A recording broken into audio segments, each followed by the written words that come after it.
오늘 말씀의 제목은 이 성 중에 내 백성이 많다. 이 성 중에 내 백성이 많다라는 제목으로 하나님 말씀 보겠습니다. 이 말씀 교회를 이 면목동으로 이전해 와서 처음에는 이제 청소를 이제 혼자 했거든요. 그때 여름에 막 땀이 막 쏟아지고 겨울엔 너무 춥고, 그런데 그렇게 하다 보니까 귀한 이제 손길들이 같이 붙는 거죠. 지금은 여럿이 같이 같이 이제 청소하고 토요일마다 즐거운 시간을 갖습니다. 청소하는데 즐거운 시간이에요. 예.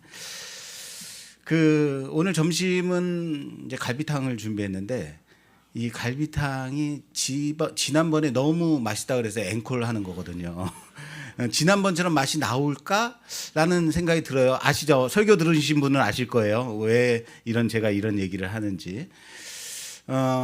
그런데 더 맛있을 것 같은 게 뭐냐면, 이 갈비를 뼈랑 같이 넣어서 드리면 좋은데, 그러면 이게 갈비탕이구나 알잖아요. 그런데 우리 또 발라먹고 이런 거 귀찮아 하니까 이거를 이제 하나씩 다 발라야 되는데, 이제 어제 진병호 집사님, 우리 백철 집사님, 남자들이 거기 서가지고 기름 다 떼고 또 뼈 다 바르고, 그리고 이거 큰 갈비 고기를 하나씩 드리면 이거 또 이빨 많이 끼고 어렵다고 어르신들 드시라고 다 쪼사버렸어요.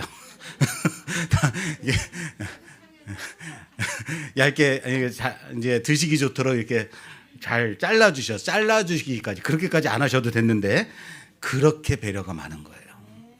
그러니까 이거는 맛이 없을 수가 없다. 교회는 말입니다, 이렇게 집에서는 아내의 뭐 부엌일 이런 거 안 도와주던 사람도 교회에서는 이걸 하는 거란 말이죠. 얼마나 멋있습니까?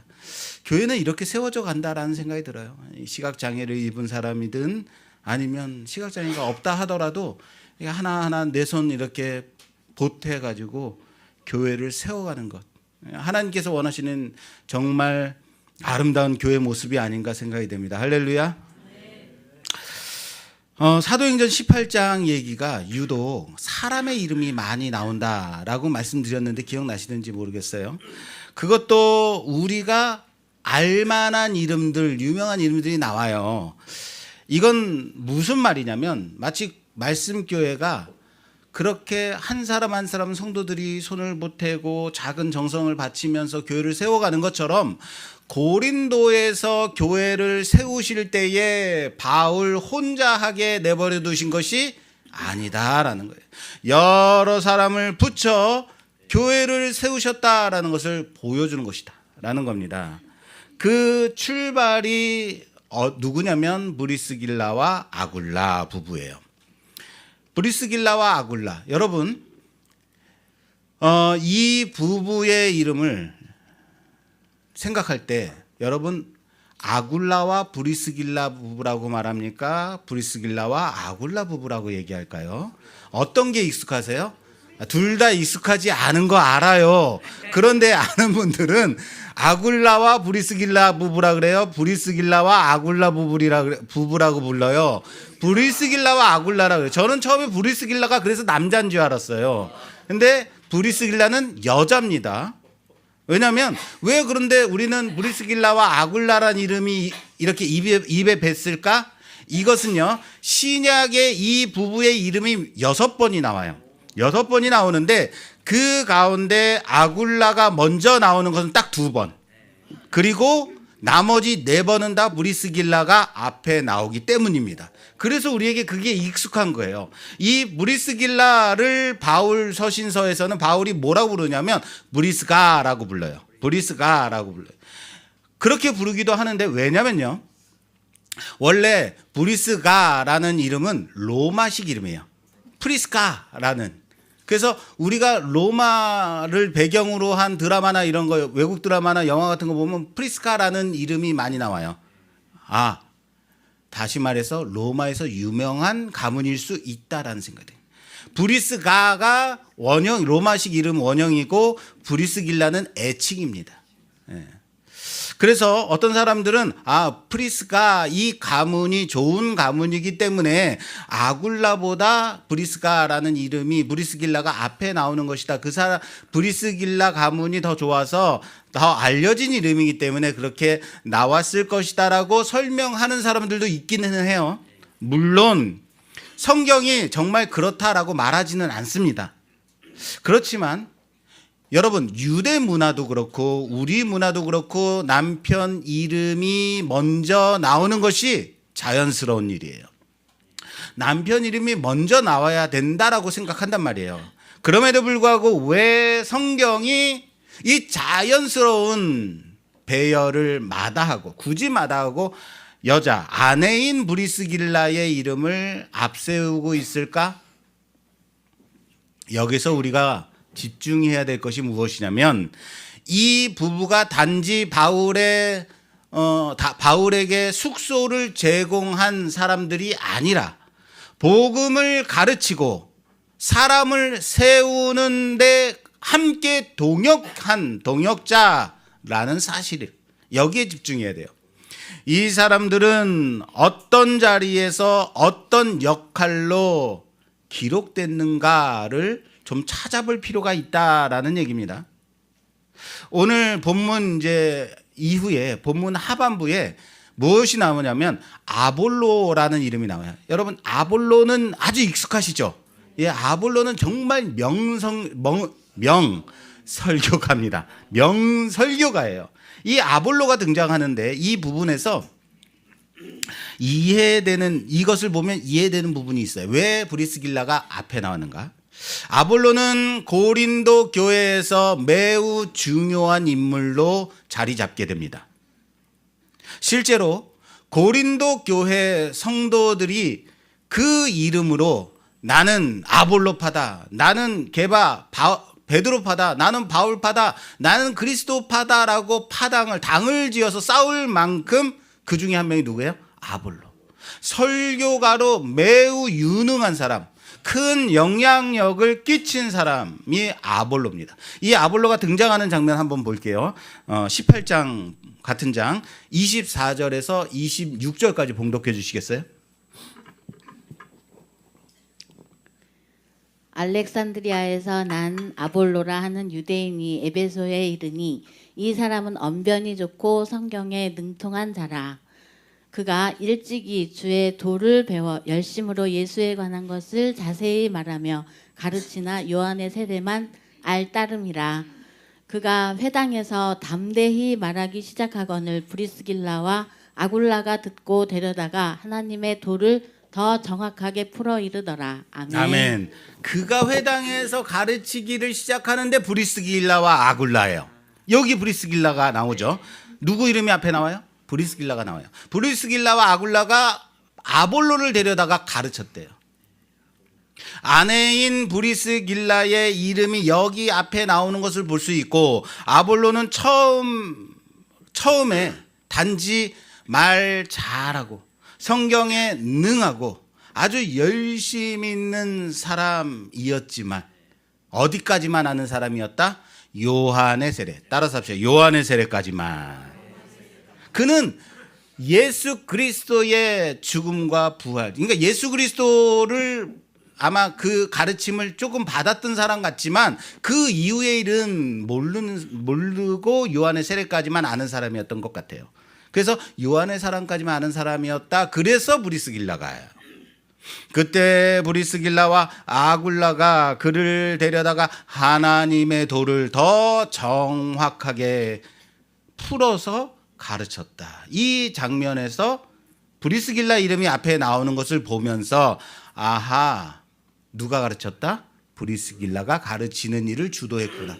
그래서 우린 브리스길라가 이 이름의 순서에서 앞에 나오는 것이 아하, 사역의 현장에서 실제로 브리스길라가 앞에 서서 가르치지 않았겠는가라는 추정을 할 수 있게 되는 겁니다. 게다가 여기서 우리가 배워야 될 것이 하나 더 있어요. 아볼로는 이미 말씀에 능통한 사람이죠. 말씀을 잘하는 사람이에요. 그리고 브리스길라와 아굴라 부부는 어쩌면 어떤 사역자, 목회자라기보다는 일반 성도일 가능성이 많죠. 제자훈련을 받은, 바울에게서 제자훈련을 받은 일반 성도일 수 있죠. 예, 그런데 그럼에도 불구하고 브리스길라와 아굴라가 아볼로에게 예수 그리스도를 가르치고 있어요. 율법에 능한 아볼로에게, 말씀에 능통한 아볼로에게 예수 그리스도를 가르치고 있어요. 그는 배워서 더욱더 귀한 사역자로 쓰임받게 됩니다. 여러분, 누가 저한테 와가지고 목사님 이 말씀은 이거예요 라고 누군가가 저에게 말한다면 목사인 저는 어쩌면 자존심이 엄청 상할 수 있겠죠. 아니, 저는 히브리어도 배웠고 헬라어도 배웠고 저는 이런저런 막 맨날 성경 가지고 연구하는 사람인데 집사님 뭘 아신다고 그래요? 라고 말할까요? 모르죠. 그런데 만약에 목사에게 누군가가 그런 것을 가르치겠다고 얘기가 나오면은 목사 자신은 자존심이 상할 수 있다라는 거예요. 그럼에도 불구하고 그것을 듣고 배우고 그것으로 다시 열심으로 가르치는 이 모습, 아볼로의 모습은 정말로 아름다운 모습이 아닌가. 그래서 여러분들이 말씀을 보다가 딱 떠오르거나 아니면 감동이 오거나 아니면 조명이 되거나 이런 거 있으면 와서 좀 저에게 가르쳐 주세요. 저 잘 들을게요. 예. 그리고 또 여기 익숙한 이름이 하나 더 나와요. 오늘 본문의 마지막 절, 예, 우리가 이제 봉독한 본문의 마지막 절, 거기에 누가 나오냐면 소스테네. 따라서 합시다. 소스테네. 예, 소스테네는 회당장이라고 소개하고 있어요. 그런데 앞에서 바울이 회당에서, 지난주에 우리가 봤던 말씀, 회당에서 쫓겨났을 때 바로 옆집에서 예배를 드리게 됐죠. 그때 당시에 회당장이 누구냐면 그리스보예요. 그리스보. 기억나십니까? 예, 그리스보였는데 그 옆집에서, 디도 유스도의 집에서 예배를 드리게 되니까, 쫓겨나서 바로 옆집에서 예배 드리니까 이 그리스보, 회당장 그리스보의 온 가족이, 집안이 세례를 받고 예수를 믿게 됐다 그랬잖아요. 그때는 회당장이 그리스보였는데, 근데 오늘은 누구래요? 소스테네. 소스테네가 회당장이다. 그래서 우리는 이렇게 이해하게 되는 거죠. 소스테네가 아마도 그리스보가 회당장이었는데 예수를 믿게 되니까 그리스보가 자격이 상실돼서 아마 소스테네가 회당장이 되지 않았을까, 책임을 맡게 되지 않았을까, 또는 당시에 회당장이 딱 한 사람이 아닐 수도 있다는 추정도 해요. 그런데 이 사람이 어디서 등장하냐면 오늘 본문 마지막에 어떤 장면, 갈리오 법정 앞에서 나와요. 유대인들이 바울을 끌고 갈리오 법정으로 가서 그를 고소합니다. 그 자리에서 갈리오 총독은 뭐라고 말합니까? 너희 종교 문제에 내가 관여하고 싶지 않자, 나는 그럴 마음이 없다라고 말합니다. 그리고 유대인들을 법정에서 다 내쫓습니다. 그러자 여러분, 유대인들이 어떤 마음이 들었을까요? 화가 많이 났겠죠. 분이 막 팽배했겠죠. 자, 그 장면 한번 볼게요. 자, 오늘 본문 17절 한번 봉독해요. 17절. 모든 사람이 회당장 소스테네를 잡아 법정 앞에서 때리되 갈리오가 이 일을 상관하지 아니하니라. 아멘. 아멘. 여기에 소스테네가 나와요. 어떤 장면에서? 매 맞는 장면에서 나와요. 군중이 소스테네를 붙잡아 매를 때립니다. 원래는 바울을 때리고 싶었겠죠. 바울을 돌로 치고 싶었겠죠. 그런데 총독이 법적으로 문제 없다라고 말하니까 그 법정 앞에서 바울을 때릴 수는 없었겠죠. 그래서 아마도 홧김에 네가 회당장이면서 이런 거 하나 처리하지 못하느냐 하면서 회당장 소스테네를 매를 때린 것 같다라는 생각이 들어요. 물론 의도하지는 않았지만 바울 대신에 소스테네가 바울의 매를 맞아준 사람이 된 것 같다라는 거예요. 그리고 여기서 더 흥미로운 사실이 있어요. 바울이 나중에 고린도 전서에서 고린도 교회에 인사할 때 이렇게 인사를 해요. 형제 소스데네라고 그를 불러요. 소스데네 이름이 무엇이 됐어요?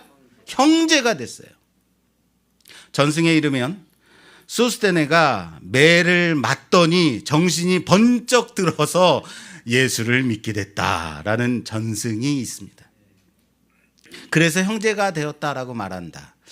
그리고 지난번 작년 우리가 11월 달에 바울의 길 성지순례를 갔을 때 그때 이제 고린도 유적지 갔었거든요. 그때 가이드가 하는 얘기가 아주 재밌었어요. 그리스 교회의 그리스 교회, 다시 말해서 고린도 교회 감독들이 그 고린도 유적지에 쫙 써 있는데, 다시 말해서 감독이라 그러면 지금으로는 목회자죠. 목사들의 이름이 쫙 써 있는데 거기에 1대부터 4대 목사가 우리가 아는 이름들이 쫙 나와요. 1대 감독이 아볼로, 2대가 실라, 3대가 오네시보, 그리고 4대가 소스데네라고 쓰여 있다고 합니다. 물론 우리는 이걸 역사적 사실이라고 단언할 수는 없지만 그렇게 쓰여 있답니다. 바울 대신 매 맞은 소스데네가 고린도 교회에서 섬기는 귀한 자가 되었다라는 감동스러운 얘기죠. 사랑하는 여러분, 혹시 저를 대신해서 매 맞아 주실 분이 있으신가요? 아멘이 하나도 안 나왔어요. 그런 일 하지 마시라고, 매 맞을 일 하지 마세요 목사님, 뭐 이런 표정입니다. 예. 고린도 교회는 바울 혼자 세운 교회가 아닙니다. 하나님이 바울 곁에 브리스길라와 아굴라 같은 동역자를 붙이셨습니다. 그 부부를 통해서 또 아볼로 같은 놀라운 설교가를 세우셨습니다. 심지어 법정 앞에서 매를 대신 맞던 소스데네 같은 사람의 인생까지도 복음을 위해 귀하게 사용하셨다라는 사실을 믿으시길 바랍니다. 고린도는 원래 사람과 물질과 소문이 모이는 도시였습니다. 그러나 하나님은 그 도시를 사람의 연결로 복음의 길이 이어지는 도시로 바꾸셨다라는 사실을 믿으시길 바랍니다. 그러니까 여러분, 사도행전 오늘 이 본문 말씀 18장은요. 사건의 장이기 전에 사건과 사건을 보라는 게 아니라 하나님이 사람을 붙이시고 사람을 세우시고 사람을 변화시켜 무엇을 하셨는가, 그것을 보는 장이다라는 거예요. 그렇습니다. 하나님은 사건으로 교회를 세우시지 않습니다. 사람으로 교회를 세우신다라는 사실을 믿으시길 바랍니다. 바로 여러분들이 그 중에 하나, 말씀교회인 것입니다. 우리 옆 사람과 인사하죠. 당신이 말씀교회입니다. 고린도에서 바울은 열심히 일했고 디모데가 돌아오자 더욱더 말씀에 붙잡혀 그리스도를 증거했습니다. 그런데 지난주에 우리가 봤듯이 그러면 그럴수록 유대인들의 박해는 더욱더 심해졌습니다. 그러던 중에 밤에 주님께서 환상 가운데 바울에게 말씀하십니다. 그 부분 한번 볼게요. 자, 오늘 본문 말씀 9절에서 11절 말씀입니다. 9절에서 11절. 밤에 주께서 환상 가운데 바울에게 말씀하시되 두려워하지 말며 침묵하지 말고 말하라.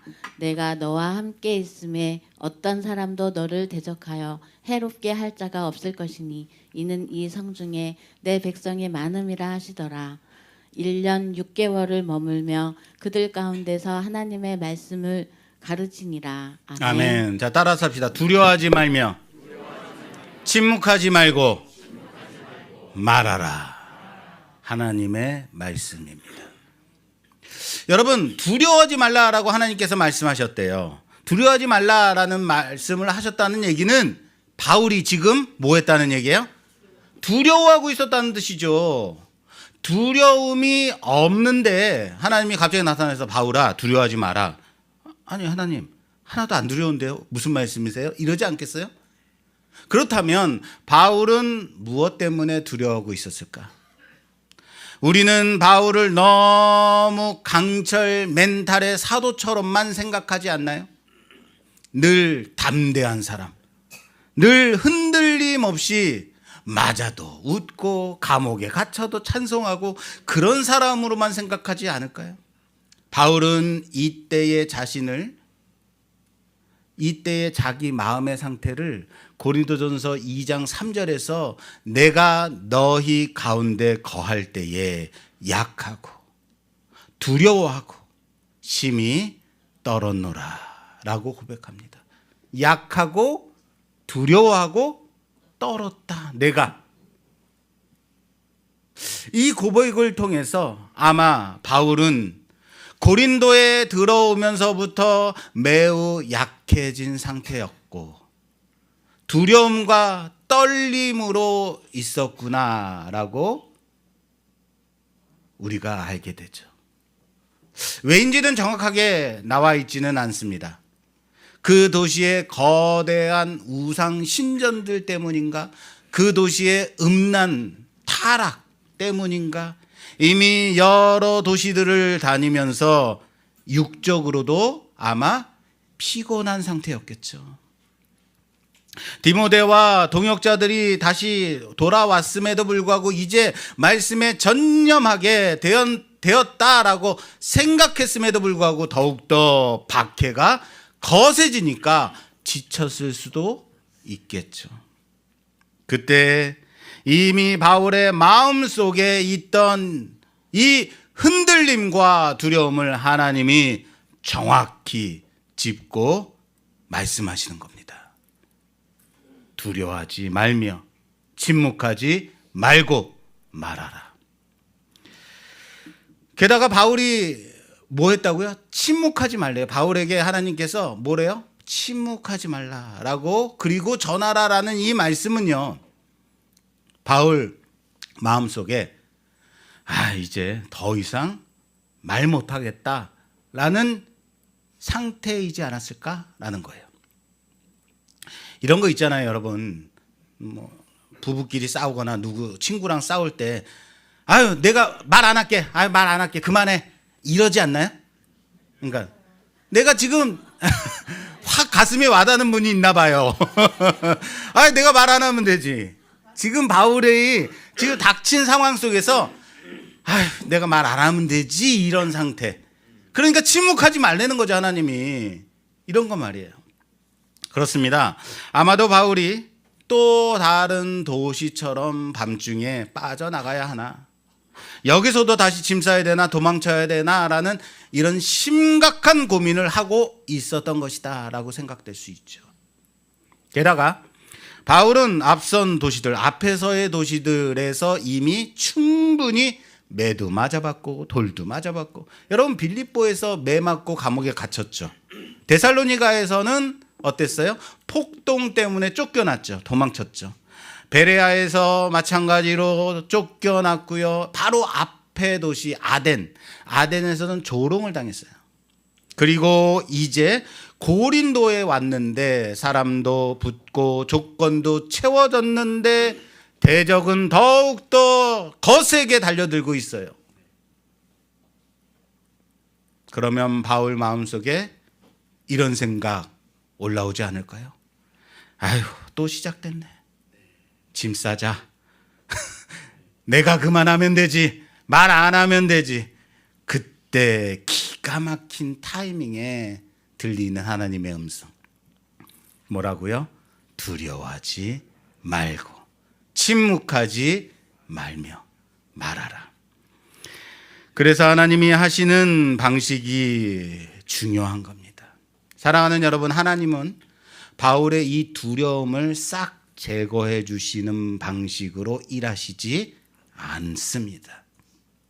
두려움을 단숨에 제거해 주고 그냥 마음이 좋게 편하게 평강을 주시고 그래서 열심히 다시 일하자 이게 아니라고. 이게 하나님의 방식이 아니라 하나님은 바울에게 약속을 주십니다. 따라서 합시다. 하나님은 바울에게 약속을 주신다. 내가 너와 함께 있다. 어떤 사람도 너를 해롭게 하지 못한다. 그리고 결정적인 말씀. 따라서 합시다. 이성 중에 내 백성이 많다. 이게 진짜인 거예요. 두려움이 사라질 이유를 주신 게 아닙니다. 두려움, 이 감정을 제거해 주신 게 아니라고요. 두려움이 있어도 말하라. 머물러 있어라. 왜? 이유가 있다. 무슨 이유? 그렇죠. 이 성중에 내 백성이 많기 때문이다. 이 부분에서 저는 가슴이 너무 뛰는 거예요. 이 성중에 내 백성이 많은데 너 말 안 할 거니? 이 성중에 내 백성이 많은데 너 또 떠날 거니? 저는 여기서 창세기 15장의 아브라함이 떠오릅니다. 아브라함의 사건 한번 찾아볼게요. 창세기 한번 가죠. 창세기 15장.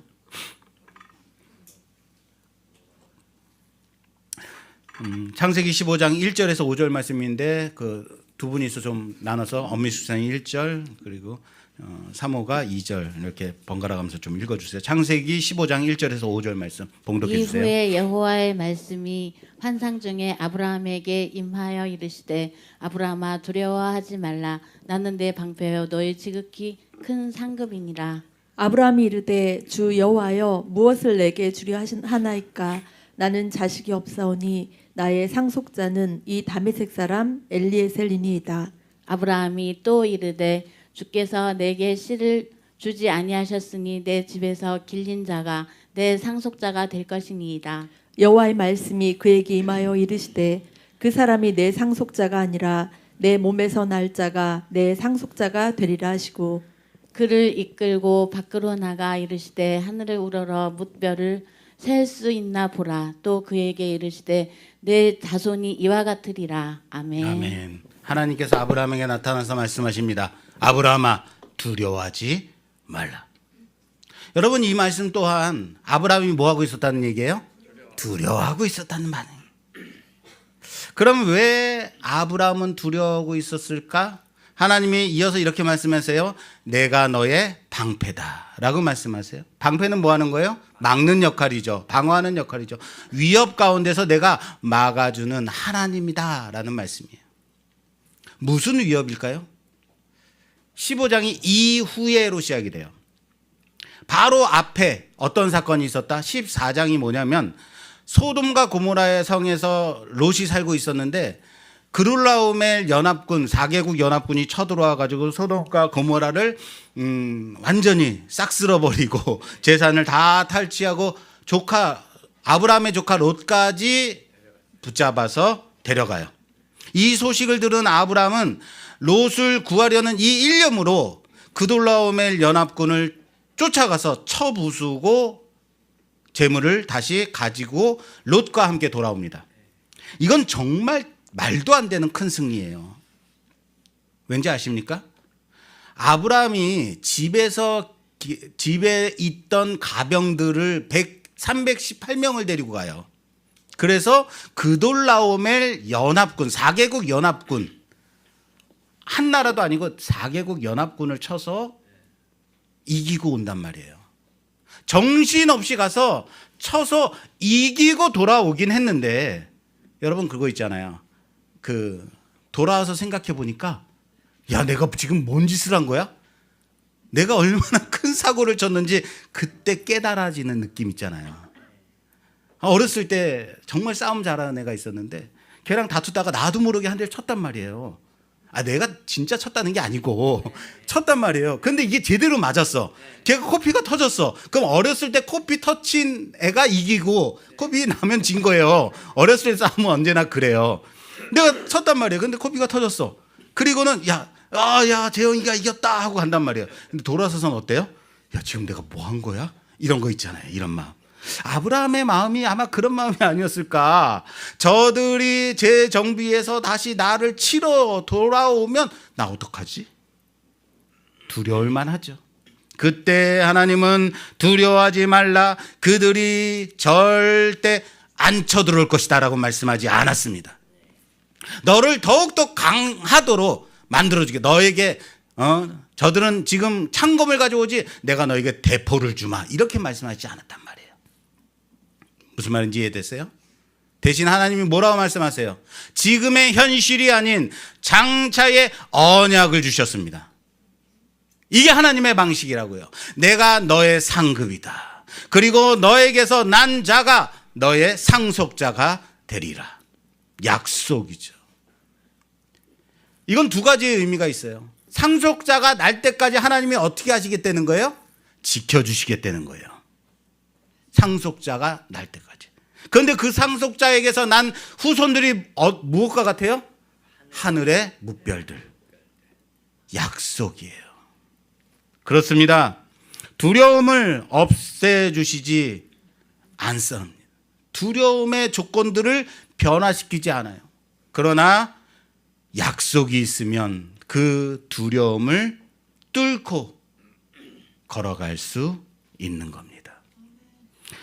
오늘 본문의 바울도 그랬을 것 같습니다. 하나님이 두려움을 없애주신 게 아닙니다.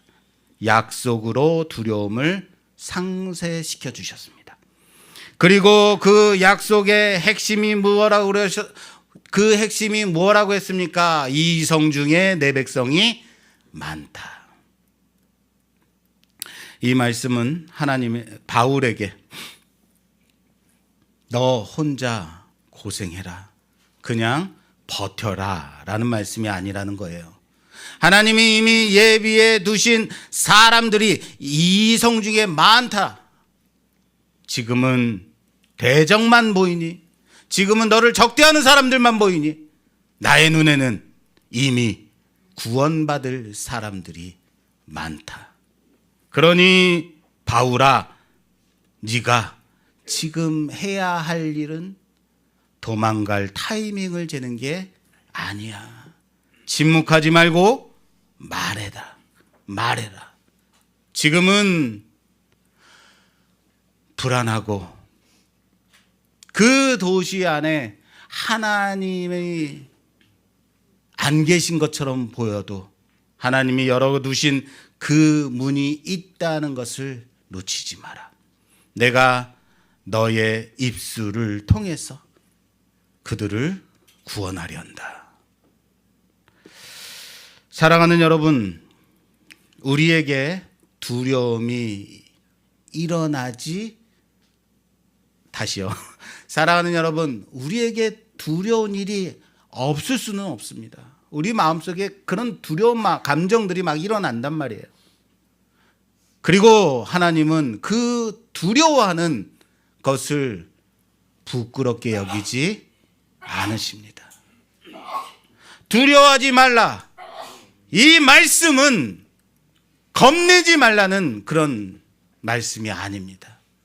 내가 너와 함께 있는 언약의 선언임을 믿으시길 바랍니다. 하나님은 우리를 두려움 없는 사람으로 만들지 않으신다고요. 두려움을 약속으로 끝까지 가게 하시는 하나님이심을 믿으시길 바랍니다. 오늘 말씀을 마무리 짓도록 하겠습니다. 주님이 바울에게 주신 이 말씀의 핵심은 겁내지 말라가 아니라고 했습니다. 이 성 중에 내 백성이 많다라는 말씀이었습니다. 바울아, 너는 지금 대적자만 보이니 나는 내 백성을 보고 있다. 너는 회당에서 쫓겨난 걸 보고 있니? 나는 회당 옆집에서 열린 교회를 본다. 너는 지금 고소당할 위험을 보고 있니? 나는 그 고소당하는 그 법정 안에서 내 백성을 찾고 있노라. 그러니 침묵하지 말고 말하라. 그래서 11절 말씀, 바울이 1년 6개월간을 머물며 그들 가운데서 하나님의 말씀을 가르쳤다. 왜 머물렀어요? 이 도시가 좋아서요? 조건이 맞아서요? 하나님이 내 백성이 많다고 하셨기 때문입니다.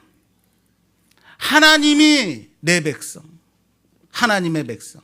하나님이 이미 이 도시에 건져낼 그 영혼들이 있다고, 불러낼 그 영혼들이 있다고, 복음으로 세워질 교회가 있다고 말씀하셨기 때문입니다. 바울은 그 말씀을 붙잡고 머물렀습니다. 그리고 결국 고소당하는 자리까지 끌려가게 되는 겁니다. 그러나 고소당하지 않기 위해 떠나기보다, 고소당한다 할지라도 하나님의 백성을 찾는 게 목적이 돼야 되는 것입니다. 하나님은 그 일을 바울 혼자 하라고 내버려 두시지 않았다는 것 기억하십시오. 내가 너와 함께 있다. 이 말씀, 바울이 약해서 붙들어주는 위로가 아닙니다. 사역의 현장 속에서 하나님이 동행하신다는 이 약속인 것입니다. 사랑하는 여러분, 우리는 자꾸 조건을 봅니다. 상황이 되면 하겠습니다. 시간이 되면 봉사하죠. 사람이 붙으면 그거 하죠. 분위기 봐서요. 그런데 하나님은 다르게 말씀하시죠. 네가 보기에는 닫힌 도시 같을지라도 내가 보는 그곳은 내 백성이 많은 도시다. 내가 보기엔 거친 현장일지라도 내 백성이 거기에 있다. 네가 보기엔 불가능한 사람이라고 생각될지라도 그는 내 백성이다. 그러니 침묵하지 말고 말해라. 우리가 하는 말이 세상을 뒤집게 하는 말이 아닙니다.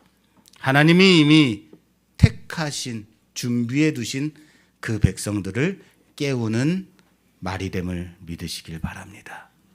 우리는 숫자가 적어서요, 장애가 있어서요, 환경이 따르지 않아서요, 자꾸만 핑계대죠. 그런데 하나님은 여기에도 내 백성이 있다라고 말씀하시고 계십니다. 지극히 높으신 그 하나님의 놀라우심이, 그 하나님의 약속이 우리 가운데 있을 때 끝까지 포기하지 말고 붙잡고 나가시는 우리 모두가 되기를 주님의 이름으로 축원합니다. 축원합니다.